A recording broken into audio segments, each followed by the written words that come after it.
Olá! A gente começa o jornal de hoje falando sobre o uso de agrotóxicos aqui no Brasil. O Ministério da Agricultura aprovou na semana passada o registro de mais 51 agrotóxicos. Desses, 7 são produtos novos e 44 são genéricos de princípios ativos que já estão disponíveis no mercado brasileiro. Desde o começo do ano, o governo já liberou 262 pesticidas. Nunca tantos agrotóxicos foram liberados num intervalo de tempo tão curto aqui no Brasil. E de acordo com a organização não governamental Greenpeace, desses agrotóxicos aprovados neste ano, 32% não são permitidos na União Europeia e 41% são altamente ou extremamente tóxicos. E para falar sobre os riscos que os agrotóxicos podem representar para a saúde e para o meio ambiente, eu recebo aqui no estúdio a Mônica Teixeira, que é professora do Departamento de Farmácia da UFOP. Professora, muito obrigado pela participação aqui no Plano Aberto. Eu que agradeço o convite. Professora, como eu disse aí na abertura da entrevista, o governo acelerou essa liberação de novos agrotóxicos aqui no Brasil, né? Uma liberação maior, já documentada pelo Ministério da Agricultura, desde que começou esse levantamento em 2005. Nos últimos 2 anos, acho que foram menos de 200. Isso, 262 só de janeiro a julho, né? Professora, é fácil registrar um novo agrotóxico assim? Qual o caminho? Não é fácil, e eu acho que é importante a gente talvez citar que não deveria de fato ser fácil, que há produtos que não podem ser facilmente registrados. A legislação atual, ela recomenda que o registro de um novo produto ele passe por 3 avaliações que andam em conjunto, que seria uma avaliação do Ministério, a encargo do Ministério da Agricultura, para se verificar a eficácia do uso e a necessidade do uso daquela substância, uma avaliação por parte do Ministério do Meio Ambiente para verificar a inocuidade daquele produto para o meio ambiente e uma avaliação por parte do Ministério da Saúde, que fica em cargo da Anvisa, que objetiva certificar-se de que aquela substância não é potencialmente tóxica. Os 3 órgãos, então, trabalham em conjunto e isso, sim, causa uma certa morosidade em todo o processo. Sim, depende da aprovação dos 3, né? Dos 3 órgãos, Mas sim. Quem fiscaliza o uso? É a Anvisa especificamente? Sim, a Anvisa faz a fiscalização, sobretudo na ponta, no consumidor final. Então, a Anvisa se encarrega de verificar se há resíduos desta substância nos alimentos que a população brasileira faz consumo cotidianamente. Sim, professor, o último relatório publicado pela Anvisa sobre o assunto é de 2016, já tem mais de 2 anos. Sim. Essa demora, esse intervalo é normal ou há uma certa lentidão da Anvisa com relação ao assunto? Me parece estar havendo, sim, uma certa lentidão com relação à divulgação dos dados do último triênio, que normalmente já deveriam ter sido tornados públicos a esta época do ano. Então, nós não sabemos como está a situação da presença de resíduos de agrotóxicos nos alimentos que a população brasileira fez consumo no último triênio, que seria o triênio que envolveria os anos de 2016, 2017 e 2018. Sim, professora, alguns especialistas apontam que o problema também está com o produtor na hora de usar esse agrotóxico. Ele muitas vezes não entende as informações técnicas, não sabe como usar. Esse problema, ele realmente é real? Sim, ele é real e acho que é importante a gente dizer que não é uma questão de má fé. Às vezes é uma questão de desconhecimento, de ignorância, porque muitas vezes eles estão colocando as suas próprias vidas em risco. Então, ninguém faz isso deliberadamente, é uma questão de desconhecimento, porque apesar de nós sabermos que o correto seria que todos os produtores tivessem um apoio técnico para fazer o uso, a escolha, o uso correto dessas substâncias, a gente também tem que reconhecer que não é essa a realidade da maioria das pessoas que trabalham no campo. Fazendo uma comparação simples, talvez seria a gente em casa tentando ler a bula de um remédio, nem sempre não a gente conseguindo entende, entender né? o que está escrito. E acaba extrapolando, tomando de forma errada mesmo, né? Porque às vezes a terminologia ela gera uma certa confusão, às vezes as informações elas parecem muito óbvias para quem as colocou lá, mas elas não são tão óbvias para quem faz uso no dia a dia daquela substância, né? Sim, sim, professora, eu queria que a senhora comentasse agora para a gente 3 pontos colocados pelo Ministério da Agricultura. Primeiro, o Ministério garantiu a segurança dos alimentos consumidos no país hoje. Segundo, o Ministério da Agricultura criticou essa comparação dos agrotóxicos usados aqui no Brasil com aqueles proibidos na União Europeia. Segundo o Ministério, a comparação correta seria com países que produzem em larga escala também, como os Estados Unidos e a China. Em terceiro, o Ministério afirma que todos os agrotóxicos liberados esse ano, com exceção de uma nova substância, já existem no mercado e que essa nova oferta, né, de genéricos vai aumentar a oferta, né, e a concorrência. E ainda, ele diz que ter mais agrotóxicos não significa que vai aumentar o consumo desses produtos. O que a senhora pensa dessas colocações? Se você me pedisse para assinar embaixo dessas 3 afirmativas, eu não faria isso, assim. Eu não me sentiria segura em assinar meu nome embaixo de nenhuma dessas 3 afirmativas. Porque, por exemplo, com relação à primeira, que seria a de garantir a segurança dos produtos, a gente tem que ter um certo cuidado quando a gente faz esse tipo de afirmação, porque muitas vezes a questão é que tem que se levar em consideração não apenas as quantidades do produto com as quais se tem contato, mas a periodicidade com a qual se tem contato com esse produto e por quanto tempo você vai estender a exposição das pessoas a esse produto. Então, a gente pode afirmar, por exemplo, com segurança, que do ponto de vista de riscos de intoxicação aguda, talvez sim, seja baixo. Mas ao longo de 5, 10, 15 anos que uma pessoa está usando, ela é aquela que é encarregada de aplicar esse produto. Então, essa pessoa, quando ela se expõe por 1 ano, por 2 anos, por 5 anos, ela passa a ser submetida a um risco diferenciado. Da mesma maneira, a pessoa que faz uso de uma alimentação restrita, da alimentação no dia a dia, a partir do momento que você come todos os dias o arroz e o feijão, isso, por exemplo, é uma exposição contínua que a gente está fazendo. Então, não sei se seria tão tranquilo fazer essa afirmativa. Com relação à questão da comparação, né, entre os países, sim, eu até concordo sim com eles que a gente não pode extrapolar os dados da Europa para cá, mas a gente não pode extrapolar nem num sentido nem no outro. A gente também não pode extrapolar que o que é seguro para a Europa é seguro para a gente, porque o regime de vento, o clima da Europa, a umidade lá é completamente diferente da que a gente tem aqui no Brasil. E aqui mesmo no Brasil, a realidade que a gente tem no Sul é completamente diferente da realidade que a gente tem no Nordeste. Então, também haveríamos que tomar esse cuidado.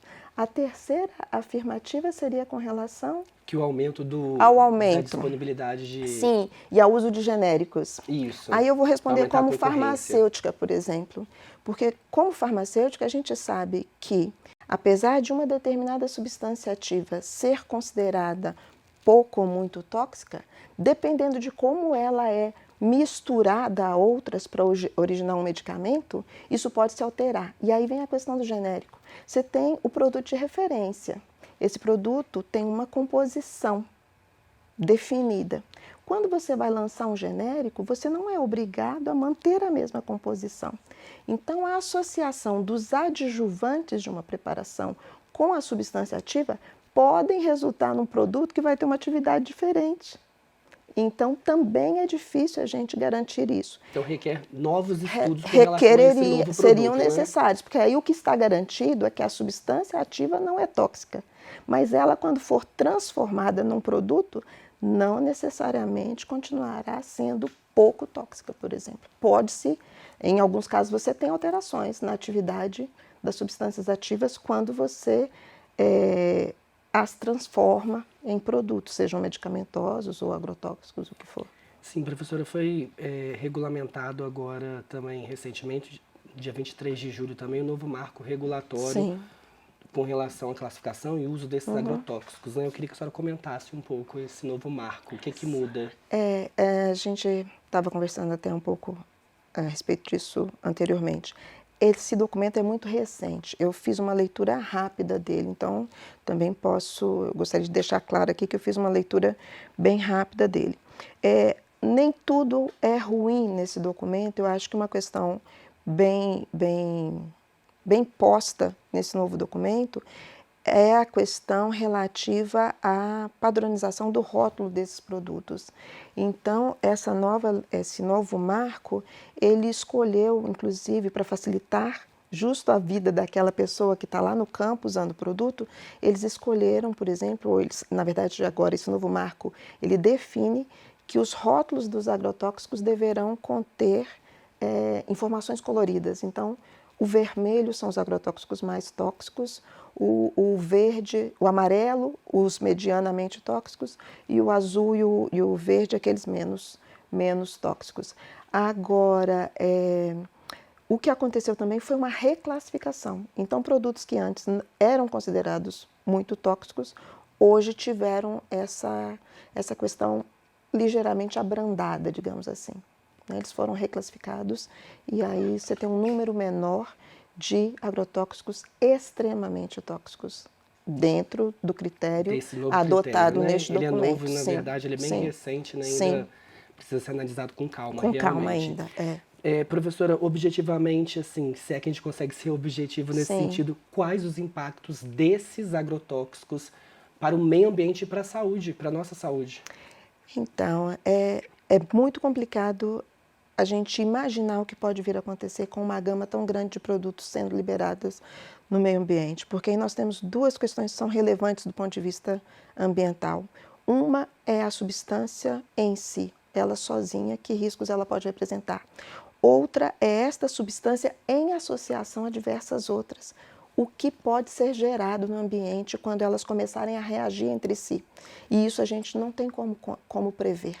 Não é? Porque aí vem as questões climáticas, aí vem a temperatura, o que acontece quando 2 ou 3 substâncias se associam lá na Caatinga não é necessariamente o que acontece quando essas mesmas 3 substâncias se associam lá na Noruega. Então, as situações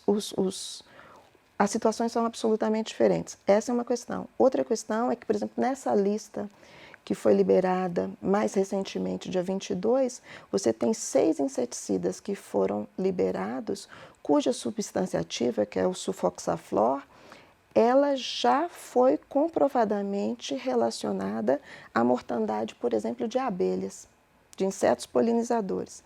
Então, segundo alguns relatos, enquanto ela estava em teste no Paraná, em Santa Catarina, aqui no Brasil, houve uma morte muito grande, foi percebida uma morte muito grande de abelhas. Os apicultores daquelas regiões relataram perdas de colmeias imensas. Então, esses impactos, eles não podem ser desconsiderados nesse momento. O problema é que, normalmente, a gente percebe o resultado disso ao longo dos anos. Nós não vamos perceber isso imediatamente. Nós provavelmente vamos começar a perceber isso daqui a 5, daqui a 6, daqui a 10 anos. Né? Sim, esse impacto sobre as abelhas, né? Para quem acha que ela é responsável apenas pela produção de mel, né? Mas elas são essenciais para a polinização. Né?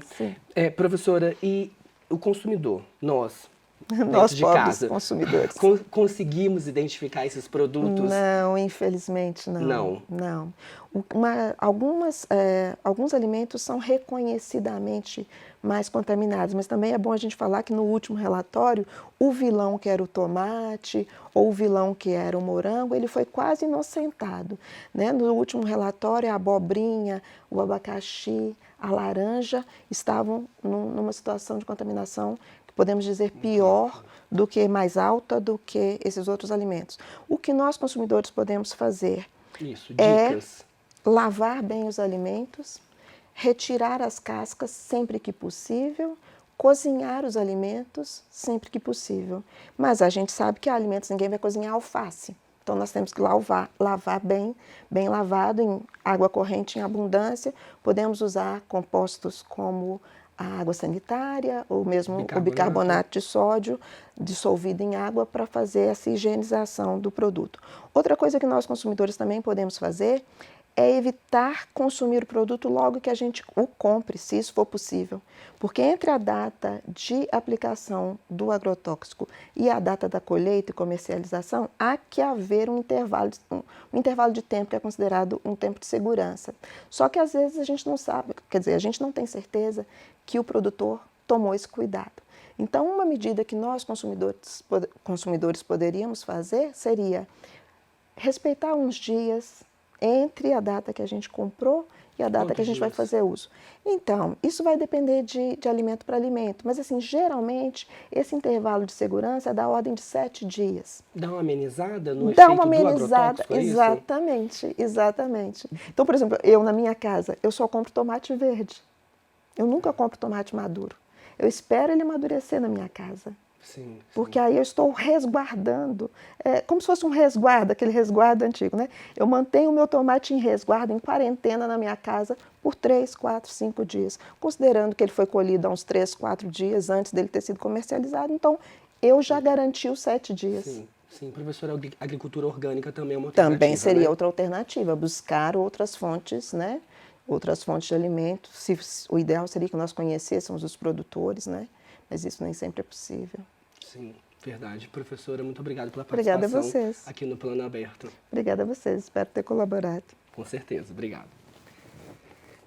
Com o objetivo de criar condições para viabilizar modelos agroecológicos menos dependentes de agrotóxicos para o controle de pragas e doenças agrícolas, uma comissão especial da Câmara aprovou em dezembro do ano passado a Política Nacional de Redução de Agrotóxico. Porém, o texto ainda não foi discutido no plenário da Casa. Esse projeto de lei foi apresentado em dezembro de 2016. E no site da Anvisa você pode consultar o programa de análises de resíduos de agrotóxicos em alimentos, realizado entre os anos de 2013 e 2015, como nós falamos aqui, o relatório ainda é de mais de 2 anos atrás, né? Sim. Mas esse documento traz uma lista com a avaliação de mais de 12 mil amostras de alimentos e revela o risco dos resíduos para a saúde.